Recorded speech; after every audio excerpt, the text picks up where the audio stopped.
Hi guys, welcome back. My name is Jaspreet and in today's video I'm going to show you how to make a large platter. Now this is one of the largest platters that I've made, but when I shared this video on Instagram, I think the thing that really interested people wasn't the platter so much, but the tool I used to actually cut out the template. So I'll be sharing my process and my fancy tool in this video. I hope you enjoy it. Let's get started. Here's my clay slab. Now this is a slightly different clay than I usually use. This is a clay which is slightly darker in color. After firing it will be light brown, beigey color, and it has grog in it. So clay like this is usually more resilient in the sense that it warps less, it cracks less. So it's just the clay that I happen to be using right now. So I'm going to be using this clay. The making process doesn't change whether it's a groggy clay or a white clay or a dark clay, doesn't matter. It's just how you glaze your piece. Probably that will differ a little bit because the Celadon glazes like pinks and blues and greens will certainly look a lot duller on a darker clay body. That's about it. So I'm going to be using this clay. As usual, begin with first compressing the clay. I'm just using my Cheryl mud tool rib and going over the clay surface, compressing it. Now this clay is quite stiff, to be honest. This has been sitting in my studio for years and I'm now trying to finish off the clay that I have before I order more. That's why I'm on to these darker clay bodies, because they've been sitting around for a long time. And this that you see, this is probably, it has a little bit of speck in it once it's fired. It's not very prominent, but you do get to see some of it. So this darker spots are actually the speck. Now I'm gonna just lift this and turn it around.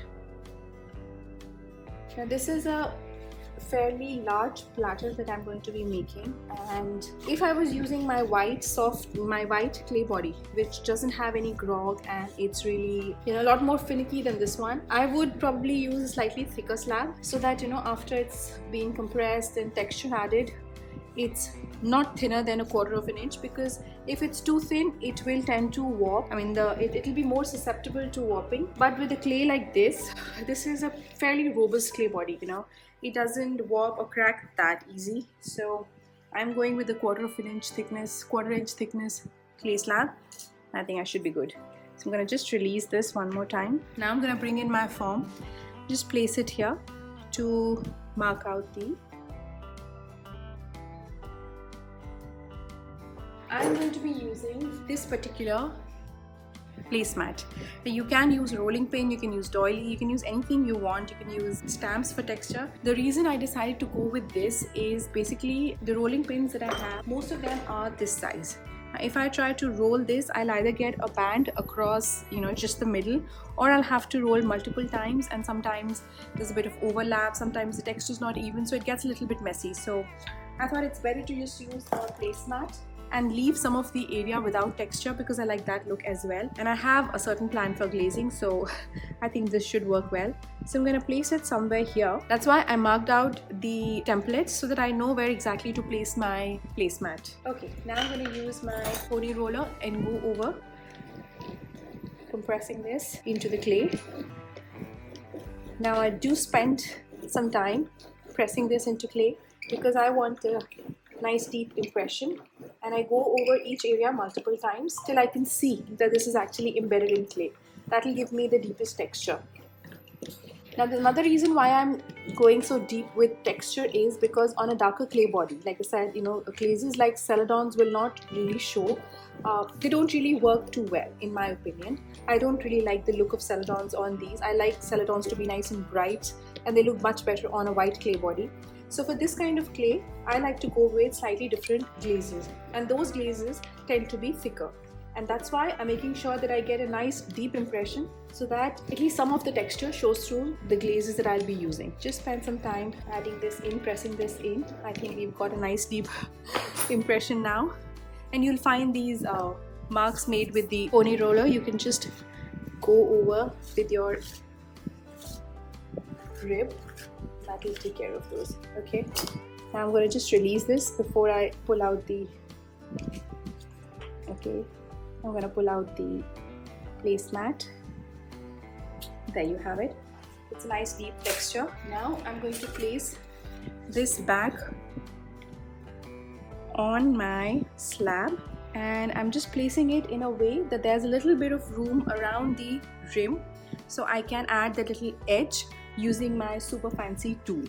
Now the tool I'm going to be using is actually just a regular needle tool, and this is a packing peanut, and I'm just going to insert this through this packing peanut, just coming out onto the other side, yeah, through the center. Right, so this gives it a little bit of a movement. It can move around the needle tool and easily slide around the edge. That is the whole advantage of adding this. So earlier I used to trace the template around a big sheet of paper and then add a little bit of margin, like just draw out a margin and then cut that out and use that as a template before I would add the texture and things like that. But now with this, it's become so easy to just trace out the form. So I'm going to just take this again with the pin, with the needle tool facing down into the clay, pressing into the clay straight down. I'm just going to slide this around the edge of the form that I have here.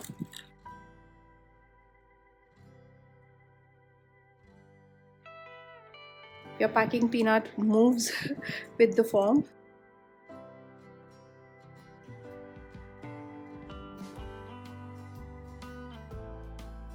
Just have to remember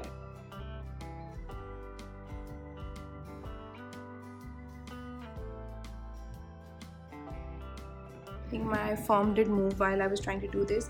When you're doing this, make sure you hold on to the form and it doesn't slide around, doesn't move around when you're trying to cut the clay. I'm going to just cut this out and slide this, remove the excess from the sides, pull out the form.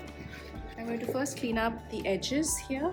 Because this is a groggy clay, as I mentioned at the beginning, I'll be using this Cheryl Mud Tool sponge.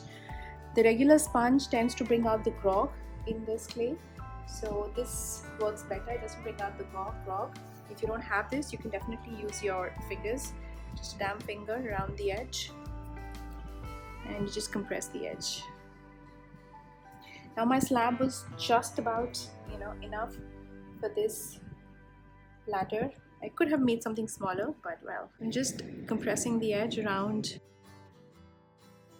So this is done. Now I'm going to just release it from the board before I flip it over. Now to release this, I will need a clay knife, and I'll pull out from one side and just release the whole thing, making sure it's not stuck onto the board, right? Once I do that, now I'm going to clear everything off of my board. Okay, place my form back on. Now this form does have two sides. One side has this little bit of a edge, and this side is completely flat. So with this side facing down, because this is where we'll get our rim, I'm going to place it almost in the center, as center as I can see. So I'm just taking a couple of minutes here trying to find the center so it's nice and centered. I think that looks good. Now I'm going to lift this and flip it. You won't be able to see this on screen, but I'm just lifting the entire board and flipping it on. This comes here. I'm going to bring in a bending wheel and place this on top of this. I didn't get a chance to add my signature, so I'm going to do that now. Alright, now we start working on the edges. I'm going to bring in my sponge and damp sponge and lightly start pressing the edge down. Now why am I using a damp sponge to do this? Because my clay has stiffened up a little bit, so I'm just adding a little bit of moisture back in so that it doesn't crack at the edges. And while I'm doing this, I'm also making sure that I don't press too much on the edge. And while I said that, I just poked a hole here with my nail, but the idea is to just lightly go around pressing the edge here with this. So then I'm going to start pressing a little bit more around the rim. Again, I'm not pressing here, I'm pressing at the rim so that it conforms to the shape of the form underneath. Don't put pressure on the edge here, because that can end up cracking or breaking the clay underneath or leaving marks. So just at the rim with a damp sponge, go around. This way it will clean up the rim, plus shape the platter according to the form underneath.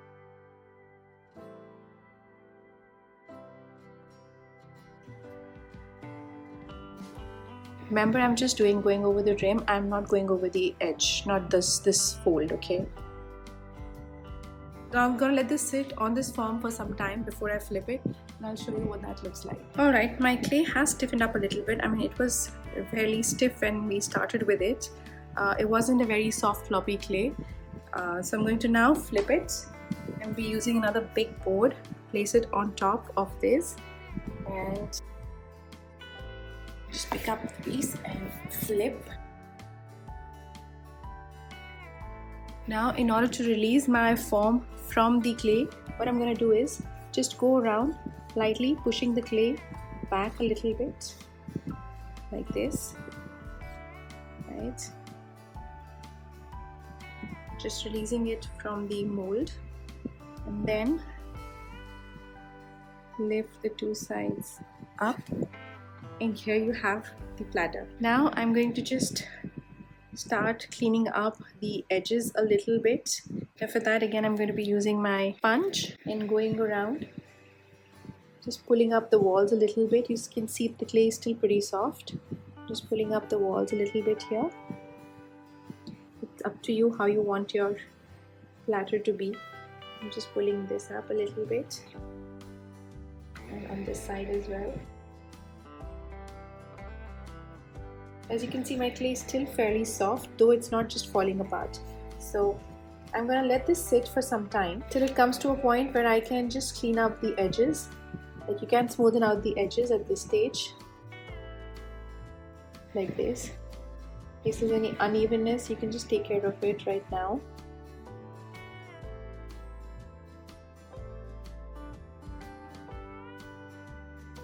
If you feel that your rim is still a little bit uneven, for example, I can see at this side, this is slightly uneven, this bit, and also on this side, this is slightly uneven. So what I'm going to do is, for that, I'll wait for my clay to get to leather hard. Once it's at closer to leather hard, then using this particular tool, I'll just scrape the excess clay off. So I'll do something like this, not at this stage because it's gonna get messy if I try doing it right now. Basically, that's the idea. Just remove the clay tool. I'm just leaving it for now because it's too soft. And the board underneath is also a bit warped, so I have to move it onto another board which is not warped. Spend some time on the rim here, compressing it, making sure it's all even with no sharp edges. This will now dry very slowly under the plastic. I'll first add a sheet of plastic on top, and then I'll weigh it down with probably glazed bottles and things like that, so that it stays completely flat. And I think it will stay under plastic for about a week, and then I'll put it out without plastic for a few more days before it goes into the kiln. And I'm doing this only for this particular clay. If it was a white stoneware, then I would probably keep it under plastic for 2 weeks at least and keep checking on it every day. It's just how you dry and how much time it takes will all depend on the kind of clay you're using. So that was the video, guys. I hope you enjoyed it. This is again a simple project, but whenever you're starting something with clay, don't start with the largest project. Start with smaller projects. Get an understanding of your medium, of your clay, of your tools, and then move on to bigger projects, because in smaller projects there's a higher chance of success, and once you succeed at something, you would want to do more of that.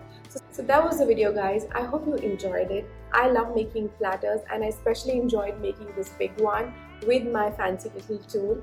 And I just want to say that whenever you are starting on your ceramic journey, on your pottery journey, start with smaller projects, start with smaller pieces.